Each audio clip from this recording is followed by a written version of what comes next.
I'm back! Sound like Bren's mum from Dinner Ladies there, Julie Walters. I'm pretty sure not a lot of you will get that reference. The older generation, yeah, I love old comedies.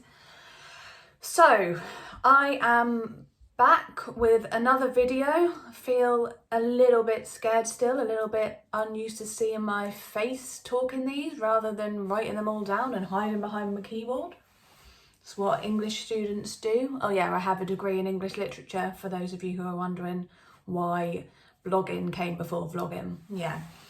A couple of weeks ago, I went to see Last Christmas, the new blockbuster Christmas film that's promising to be the new Love Actually, starring my favourite, Emilia Clarke. I am, or was, a big Game of Thrones fan, so for me, as soon as she was involved, it's like, yes, I'm going to see that film. She is me and my fiance's absolute favourite, so we were there.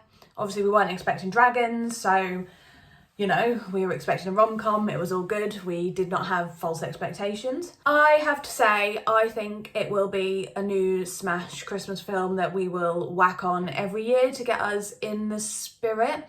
I am amazed that a film was able to be based around one line of one Christmas song, but fair play to the writers for sort of making that work. I was quite impressed.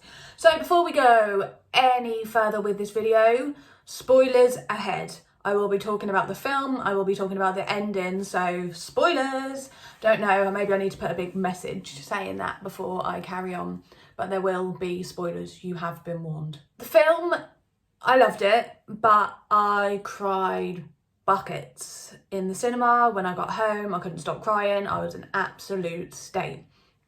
So precursor to this emotion, I was incredibly hormonal that night, so I feel like I should just drop that in because some of you might go and see it and be like, she is chatting on absolute bull. I'm not emotional at all, but yeah, I am a crier and I was hormonal as hell that day, so I probably would have cried if the toast scared me when it popped out of the toaster.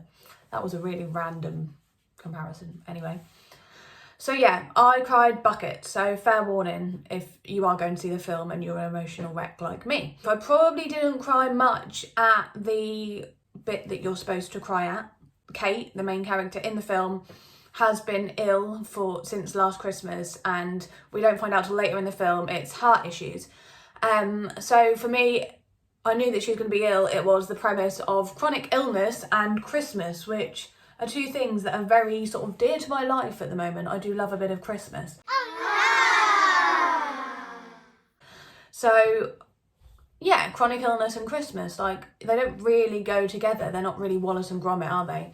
But yeah, that's sort of what this film entails. So she had heart problems, and it comes out later in the film that she had a heart transplant, okay? And the scene that really, really upset me, hang on, no, rewind. So the scene that you're supposed to be really, really upset about is when we find out the guy that she has fallen in love with and become really reliant on in the film is actually the guy that gave her heart, or his heart. So it's Last Christmas I Gave You My Heart. Yeah, get it? Yay! One line of a Christmas song, whole film, very impressive.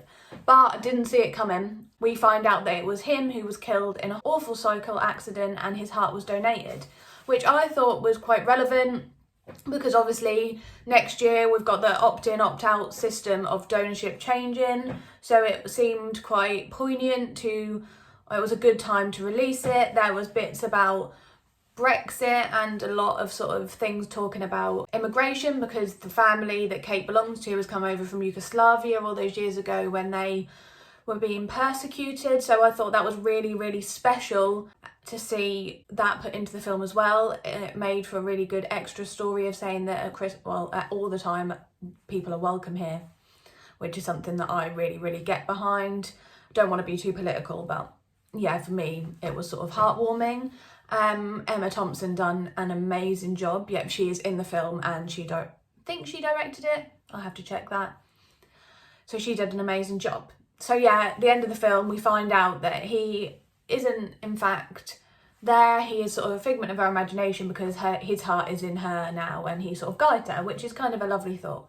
people living on through donation and stuff. She sings Last Christmas I Gave You My Heart at the end, and it's all jolly, and she's a singer, and we have George Michael all the way through, and it's amazing, and we love a bit of George, so yeah. But that wasn't the bit that made me cry. It did make me cry a little bit, but not as much as the bit that made me absolutely howl, and I kept thinking about when I got home and howling even more.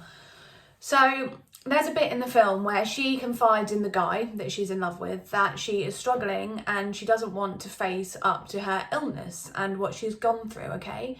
She is really emotional and she talks about how they took her heart away and it was a big part of her and she's not herself and she can't come to terms with not being the person she was before she got ill. You know where this is going. I personally don't have a heart issue. I don't know if some of you do out there. This may have hit you even harder.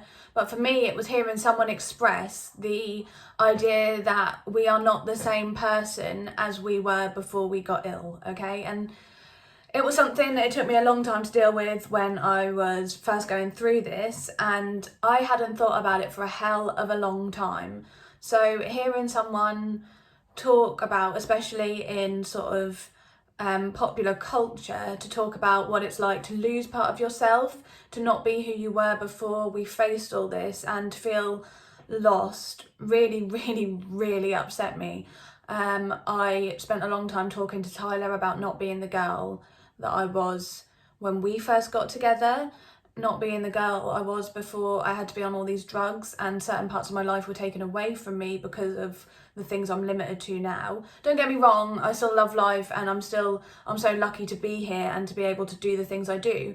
But I think it's just something that people don't understand, that we feel lost when we go through all this, and it's hard to sort of readjust to what we are now compared to what we were in the past when we didn't have to care about things that we care about now. I was more worried about whose party I was going to next weekend or whether I had the newest Topshop jeans, and now things are a lot different, and the film really captured that for me and I really struggled that night. It sort of brought a lot of things back, but I was really glad that it was brought up. I think it's such a profound thing to be in popular culture and to be talked about. So yeah, I just kind of wanted to come on here and talk about how I experienced it and to see how you guys had felt if you had watched it sitting there with a chronic or invisible illness and thought, hang on, I really recognise this. It's something that we all go through. And I thought the portrayal was amazing as well. And actually then I got thinking, so I'm quite a big, like I said, quite a big Emilia Clarke fangirl. And for those of you who don't know, she had some problems when they were filming the first series, after the first series of Game of Thrones, and she nearly died actually. And she has talked about not recognising the person that looked back at her in the mirror and really struggling after she was diagnosed with all this stuff. So she's spoken out publicly about this, and then for her to be in a film where she's portraying this idea on the screen, it hit me as well. She seemed to really understand it, and it was done in such a beautiful way that I thought actually it probably couldn't have been done by a person that didn't understand what we go through. That's how I found that film. I would recommend that people go and see it. I absolutely loved it, and even though I cried a lot, it was 100% worth seeing, and I will watch it again when I can get my hands on a DVD next year. I think it's nice to have a Christmas film that doesn't completely revolve around boy meets girl, girl and boy spend Christmas together, yeah, that trope. I really think it is a fab film, and I would encourage you all to go and see it. If you're an emotional mess like me, leave me comments. I want to know what you guys thought of it, how you got on with it, whether you shared my experience or maybe you thought it was naff. I'm more than happy to hear people that disagree with my idea of it. So yeah, I hope you're all feeling festive anyway, and you are looking forward to the big day. I hope you've all got your medication orders in for when the pharmacies close. So thanks for listening, guys. Thanks for watching again. If I don't come on here before Christmas, have an absolutely great one. Leave any comments below on how you found it, like I said, and I shall speak to you all soon. Bye.